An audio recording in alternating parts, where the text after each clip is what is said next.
What am I without your touch? Did I even try? Was it too much? Is what I see just in the illusion? Okay, Wei, so I know that you said that you would like to collaborate if you could with the Beatles or with, did you say Billy Joel? Elton John. Elton John. Yeah, I yeah. I feel like that makes so much sense. That's why I was like, that's why I had that reaction when you said those names because I think I mentioned to you before that, when I listen to your music, I felt that the same way that I feel when I listen to a Beatles song. There's a kind of there's a soothing and calmness to your voice that reminds me of the sound of silence. There's almost a whisper to it that is, like I said, it's very it's easy to listen to it and groove in the background, but also you can sleep with it. You know what I mean? So I love that about your voice, but also your lyrics, because I know you're really young, but listening to your lyrics, they sound very mature. They sound very um, seasoned, if you will. And I felt the same way when I listened to Rod Stewart's songs when he was very young. It was like, damn, this young guy is talking about and touching these topics, but it doesn't seem like it's wrong. It doesn't seem mismatched. Even when I talk to you now, it's like you have an old soul to you, kind of, you know what I mean? And it's great Yeah. because again, some people, I don't know, there's this thing, some artists, they're a little older, but they sing songs that come across as like too youthful, some people think, or vice versa. But I feel like it seems organic and authentic when some artists do it, and you're one of them. And that's the same way, like I said, when I heard Rod Stewart, I heard him first before I saw him. And it was just like, oh, wow, this guy is really, he's really young, but his voice sounds so mature and it sounds so original. And I feel the same way about your music. I want to ask you now, are you are you where you want to be musically right now? Like, again, I know you're very young. I know you are, exploring and learning and getting back into the singing side of yourself and your journey. But do you feel like you've reached the pinnacle and the heights of playing the bass? And do you feel like maybe the same thing about your singing? Do you feel like you're at your top and that you're kind of like, this is what it's going to be, and so I have to learn how to really, feel it out more? Do you feel like you're there yet? Are you happy with where you are? I think with bass, absolutely. I took a deep dive into it. Um, I was kind of, well, back when I was like kind of heavy into bass, like around 2017, I would go back to my roots with Motown and disco. So like James Jamerson, Carol Kay. Wow. Yeah, I really love that kind of classic R&B kind of bass sound, and just kind of dug deep into that. And so I think just spending time with that in the past just satiated my kind of appetite to grow anymore on bass. And like I shouldn't really say that because we're all human beings and we continue to grow over time. But with bass in particular, I feel like I've achieved my vibe with it, if that's even possible to say, as like a physical entity. But what is it? Like theoretically, I feel like I've already like achieved what I want with bass. Voice, it's okay.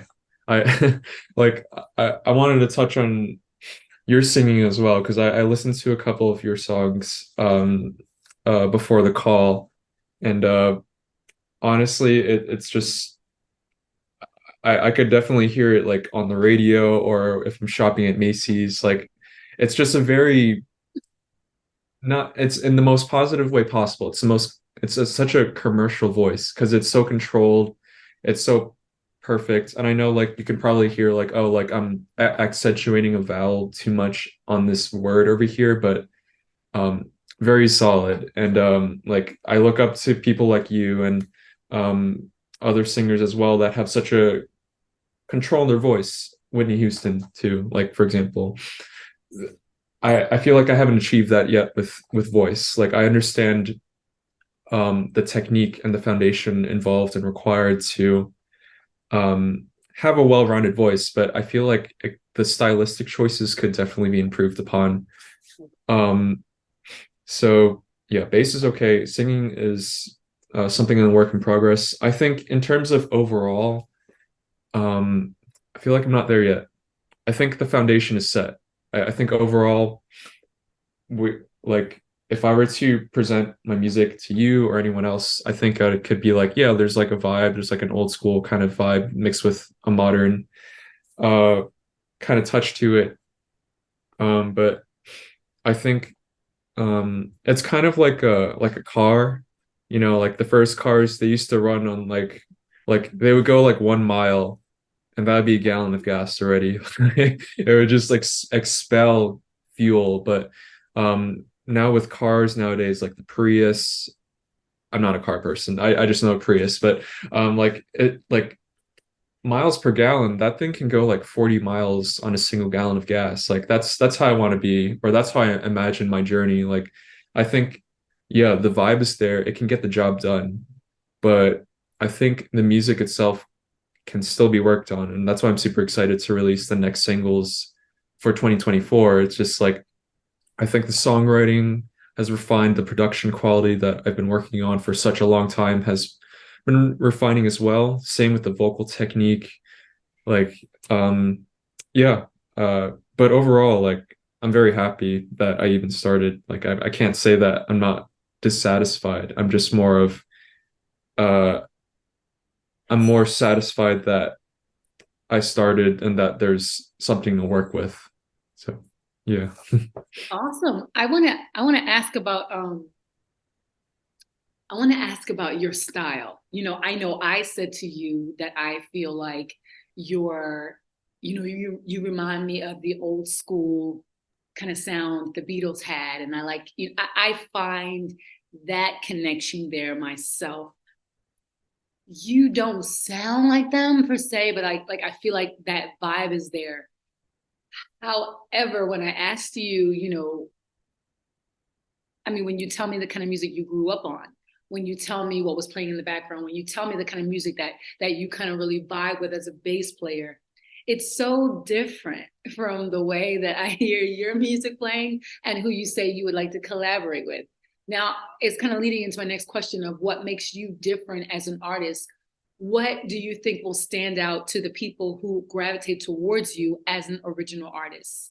Do you know, or do you have an idea what makes you kind of like different from everybody who's already done this thing before? Yeah. I sit on those questions a lot. I feel like most of music nowadays has to cater to the listener, right?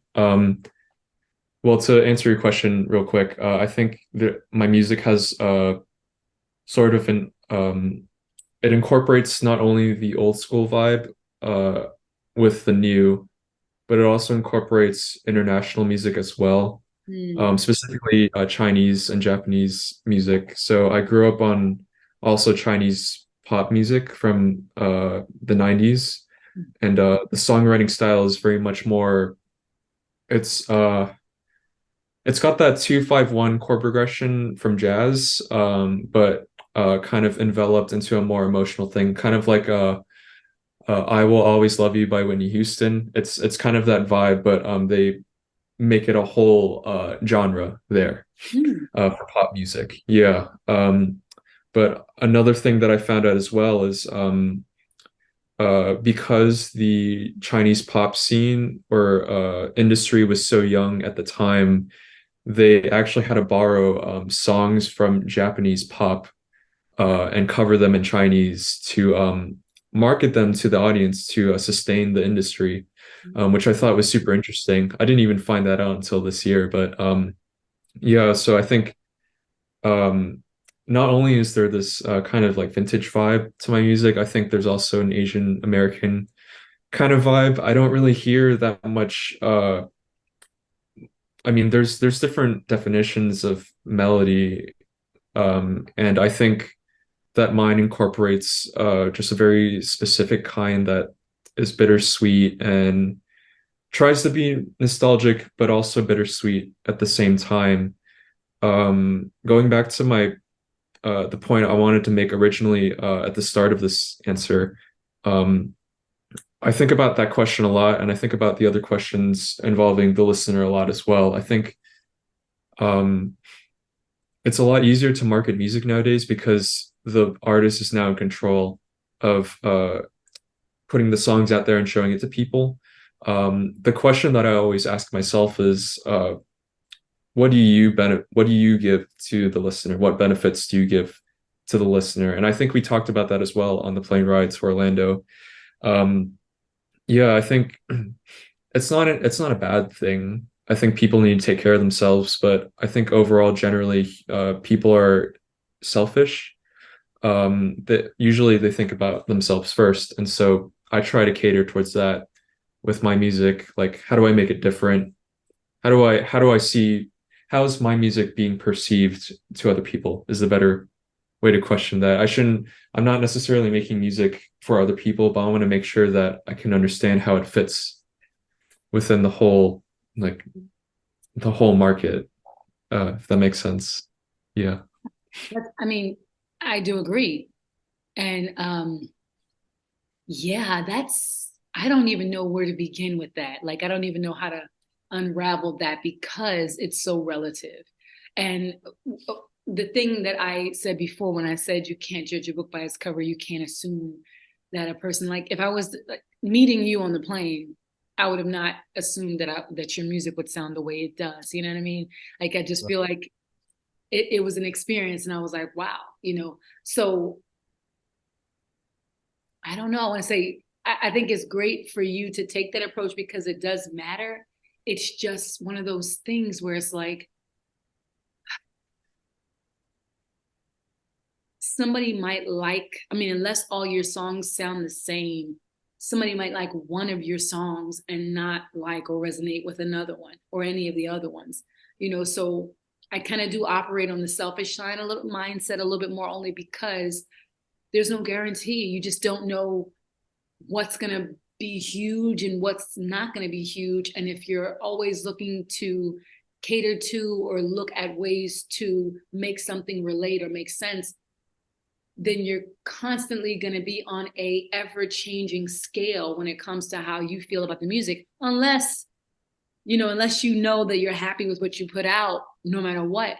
But I feel like as long as I'm authentic and real with myself, and I am kind of like soothing myself and getting this impulse out to share this particular story, or maybe this beat that I made resonates with me and the way I wrote it. And look, I might get 2 views, or the people who liked all these other songs that I thought was kind of the same as that one, they can't stand that one, or it's not moving them. And I've had that happen before, where one song gets like thousands of views and all these, oh my God, this could be on the radio, or this is amazing, this reminds me of Alicia Keys or Beyonce. And then there's one that I'm just like extremely happy with. Like, for instance, my most recent one that I released close to my birthday is called Promise, where the actual producer, he loved the concept where I was making promises to a partner in the beginning of our relationship when everything was great about how I won't fuck this up, and I start in the intro where I'm just like, dear God, this time it will be different, 'cause I did the work and I'm not ashamed, healed all the hurt, I'm no longer afraid of love, help me hold myself accountable. I mean, that right there, I have never, in all of my years of writing and all of my years of producing, I have never been that vulnerable, where I think everybody has had that idea or mindset at the beginning or the start of anything new. Like, not just a relationship, but a new diet plan or a new mindset to not, go back to an addiction or a bad relationship, whatever. We had these high hopes. And I started the song off telling the world of what my high hopes was, because in the past I have fucked this up. and I had like probably 30 views. I mean, nobody commented, nobody made, and if I was operating in that place of, whoa, this song can't be that good because I'm not getting that much engagement, or they can't relate to it when I know for a fact they can, then I would probably start second guessing or questioning myself, you know what I mean, about where I am. But I know that it's a great song. And so that's why I'm kind of saying, not at all to say that what you're doing is wrong, because again, just because that's not the way that I find, works for me doesn't mean it can't work for you. And you can't find success in that algorithm, if you will, or that mindset. It's just, I think for me, the way that I've kind of adapted with anything in life is self first. Because when I am sure and I do things on purpose rather than when I do things with an exclamation point rather than a question mark, then I feel like if there is success, I'm like, I know. Versus if there is success, I'm like, oh yeah, the success means I'm successful. No, I'm successful because I'm answering the call of my creativity. You know what I'm saying? And when I listen to your music, me personally, like I said, I like it because it's not something that I expected. It's not something that everybody is doing. It's not something that I feel like it's a breath of fresh air because it is so original. And it's like, even though it's a vibe that I feel like I've heard before, the vibe, it's not the same style. Your lyrics are not the same. Your tone is not the same. It's this new guy who now I'm interested to know what his story is, and you are not in charge of that. You know what I'm saying? You are in charge of answering the call that you're compelled to bring to the table. And it's sometimes doing these interviews, I don't want to be all long-winded but sometimes doing these interviews it's hard because when you ask somebody what makes them unique, when you ask somebody what makes them different or what their style is, I know that music is etheric. It's ethereal. You know what I'm saying? It's not something I could just touch. It's not tangible. You don't know where your inspirations come from and the melting pot that is turned into WEI due to the inspirations that you heard when you were just 6 doing your homework, and your mom's playing Shakira and your mom's playing Motown. I mean, it's so hard we try because it's like, hey, I got to give an answer to this question. But I know that there is just a dash of Marvin Gaye and a teaspoon or tablespoon of Ike and Tina, like I get that, and I feel like that's the beauty of music. But of course we want to believe that this is Phoenix Novell, that this is WEI and this is just 100% me and nobody else. And that's why we copyright this and we trademark that. But music it's the beauty about it is the very thing that makes it what it is. And that is the untouchable kind of like penetrating quality that it has and the effect that it has in creating my next song because of a melody that lives in my subconscious that I somehow believe it's mine because it came out of me. And I tie it to that experience or this relationship or the way or that feeling, So I get it, when I ask you what makes you different, what makes you different is what you tie to it and how those experiences and the things that you've heard over the years and what's brewing in your subconscious and your original kind of concepts and your training and everything, how you whip that up and what you add to that and how you present it to the world. That's what makes you original. And the fact that you're not trying to be somebody else and not trying to piggyback off of this or that. So I answered that question for you, if you will. Yeah, it was well said. Thank you. I want to say, and just asking if you have one, do you have a favorite bass line or favorite song or favorite lyric of all time at all? Bass line or any line of instrumentation or song, lyric or song? Ain't Nothing Like the Real Thing by Marvin Gaye and Tammy Terrell. Why? It's my all-time favorite bass line because, well, not only is the songwriting good, but it's also simple. And that allows for the bass line to shine. Mm. And man, James Jamerson, I bought a book on him and it has all the bass lines by him and not an autobiography, but a biography on his life. The man was insane. He would I think for breakfast, lunch, and dinner, he had Hennessy and grapes. And Oh, that was his diet. Yeah, he would just get that for lunch. And then he would go back into the Motown studio and just record the next Marvin Gaye hit single.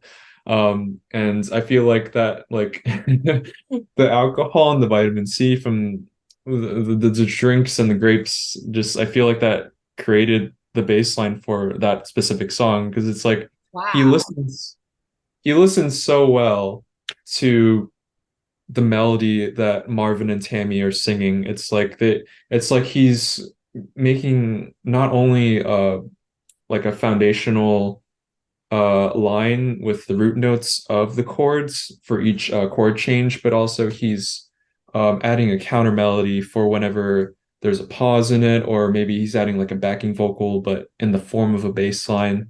Um, it's he probably made that drunk and he probably made that on the whim, but it's just I don't hear that anymore. Like if you listen to I mean, there's examples like Wolf Peck or what's that one? Snarky Puppy. Th those bands are good, and I like them, and I respect the bass lines. I mean, Joe Dart from Wolf Peck, he's one of my biggest inspirations for bass as well. But um, James Jamerson listens. He like that. That's why I like him as an all-time bass player. He listens to the song. He listens to what the singer is singing and makes a conversation with it. Um, but granted, that's hard to do nowadays because I think production quality is just improved substantially enough that each instrument needs to shine. And so I think that's probably why bass doesn't have that much of a busy bass line anymore. But man, that's what I try to replicate with my stuff as well. Well, especially my newer stuff, like The Reasons Why. That's my latest single out. I think I sent it to you in that Google Drive. I really try to emulate that kind of James Jamerson Motown kind of vibe, um, to give not only foundation but also interest in the song and make it feel organic. Because I feel like even when to be honest, that bass line that I made in The Reasons Why, it's a demo bass line. I wanted to redo it. I wanted to make a final bass line for that and that had higher recording quality, but I just couldn't replicate it because the bass line is so specific to the moment that I had played it in at the time. And I wanted to kind of save and store that vibe forever. And so I just was like, okay, this is what I have. So be it. But the vibe is good. And it's something that you will never be able to see again unless some nerd on the internet just listens to it thousands of times and makes tabs for it like I've done for a couple of my favorite songs. So So listen, I just want to kind of like interject there because I love yeah. that song. Ain't nothing like the real thing, baby. I have no clue what the hell the bass line. Like I Mhm. can't even think about what's happening on the bass. I mean, there's some songs I can think of I can think of what's happening on the bass in Ain't No Mountain High. Ain't no mountain high. Doom, doom, doom, doom, doom, doom, doom. I can hear what's happening bass line wise on Ain't No Mountain High Enough, but I can't hear what's happening on the bass on Ain't Nothing Like the Real Thing. So I'm going to sing Tammy's part on that. Can you play what's happening on the bass for me for the chorus? Can we do that together? Yeah, you want me to grab my Nope, bass? Or nope. I want you to do it with your mouth. Can you do it with your mouth? yeah, I can. 5, 6. I'm gonna make ain't nothing like.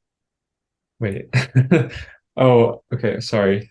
Do it again. Can I do that key? Ain't nothing like the real thing, baby.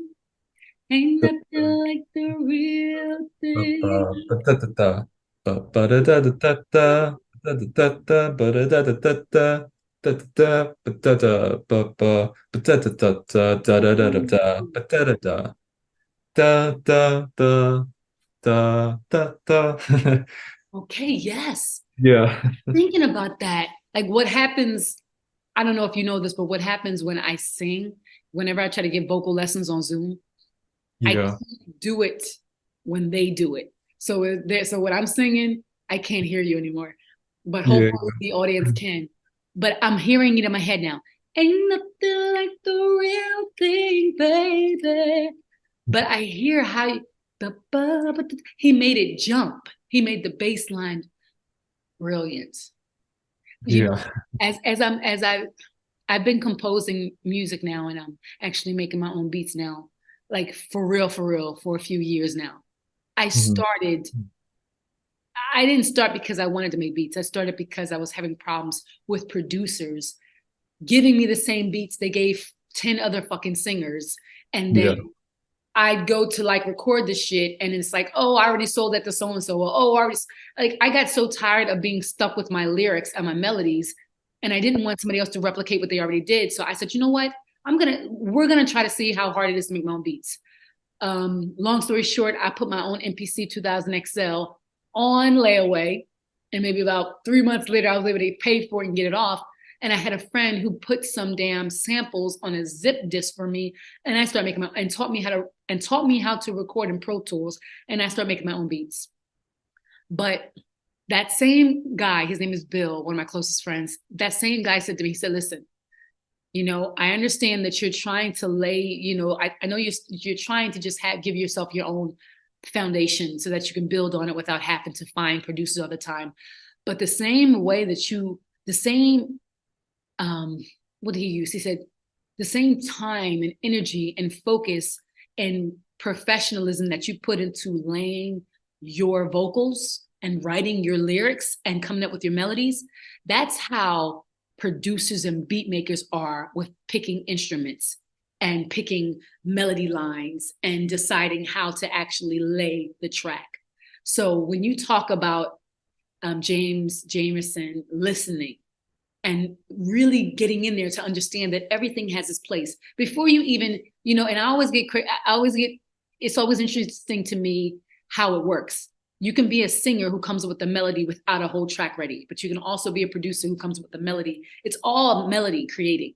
I could create the melody to this track, and then you have to find yourself as the singer to fit in that, and vice versa. So it really takes somebody who cares to not try to crowd you or make something with their instrument that is not cohesive. I mean, it's about harmony. My voice has to fit in there, or your instrument has to fit in there, especially if ain't nothing like the real thing. They're not moving too fast, but they're not like this. Ain't nothing like, they're moving. So you have to be on that same groove with him. And the fact that he made it bounce, he made himself, he found a place for himself to be visible, but not stand out. And the ability to do that, especially if you're coming in afterwards, because you need the bass, man. I've done songs where I had no bass and then I put a bass and I'm like, oh shit. Like, wow, you gave me those elements that need to play together, man.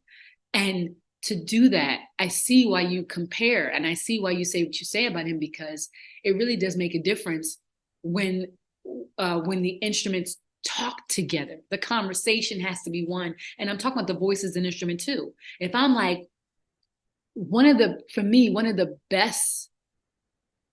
most amazing examples of how powerful something can be on its own is when a singer just does like something like this. It's one of those things where the powerhouse and the placement of it was very important, because it would have just completely made everything else fall to the wayside, fall to the back. So the production side of this, and now I'm talking to you with my producer hat on.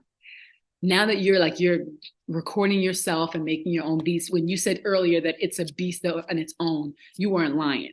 I mean, some artists don't even want to be bothered with this shit. They will pay somebody to do everything else, Don't come to me asking me about recording anything or panning or, mixing or they don't even want to know what that world looks like.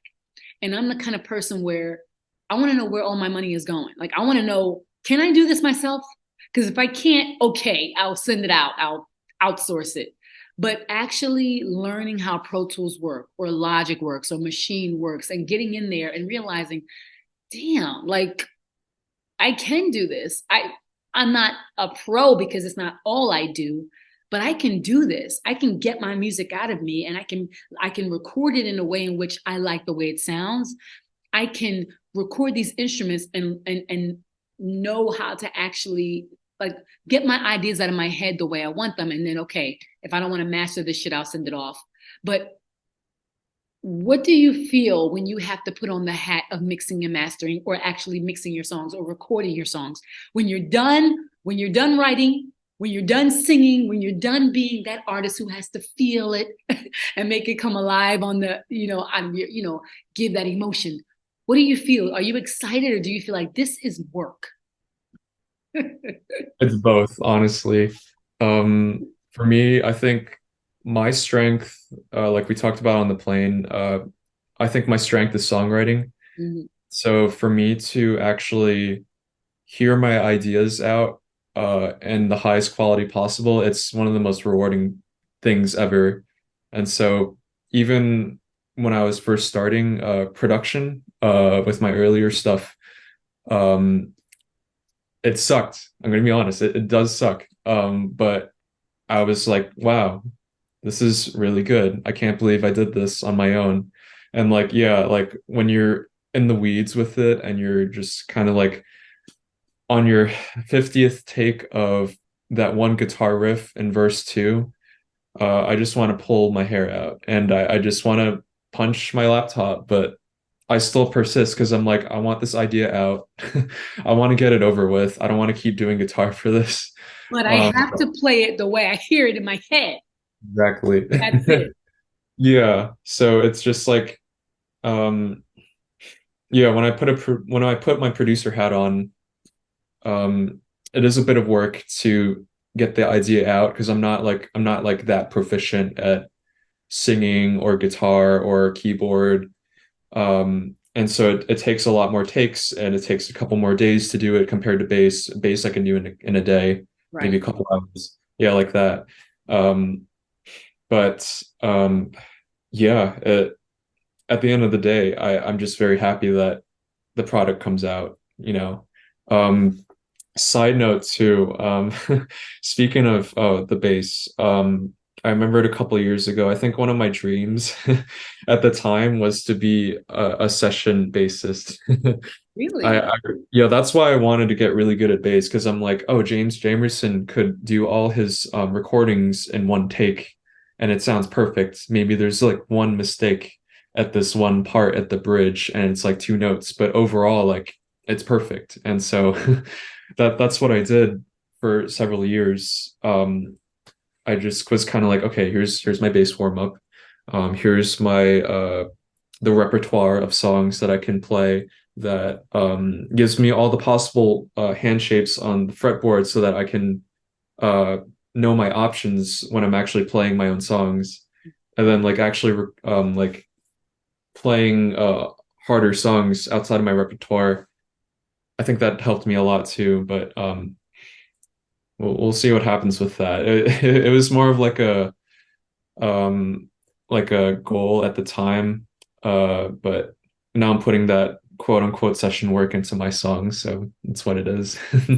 Hey, listen, if you have it and you develop that skill, session work is something you could do even when you're 100 years old. I mean, if you still got that instrument in your hand. So that's like I don't want to make it seem like it's not great because listen, that's how a lot of people feed themselves and pay their bills. It's just if you have dreams that are a little bit more risk taking than that and bigger than that, then you do those first when you can, because you can always play on somebody else's, on somebody else's projects. In a world created by all the Western minded